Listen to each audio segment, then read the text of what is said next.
problema è che poi questo fa ombra, allora qua si taglia e qua si taglia a occhio, ok?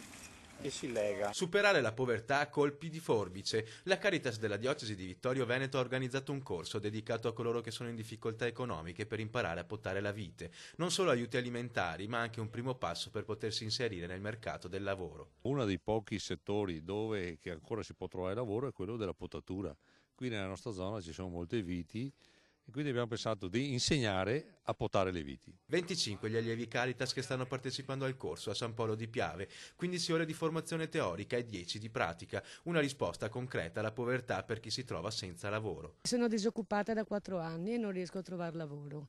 Mi piace questo lavoro. Adesso non lavoro e poi se imparo bene troverò un lavoro specializzato. Ho lavorato una vita qua in Italia, quasi 24 anni, adesso sono senza lavoro, devo riparare anche a questo mestiere per motivi di lavoro. E già ci sono i contatti con un operatore del settore che ha una squadra di persone e sarebbe disposto a mettere alla prova questi lavoratori, un mestiere che si impara con l'esperienza. Non è per niente complicato, è solo una questione di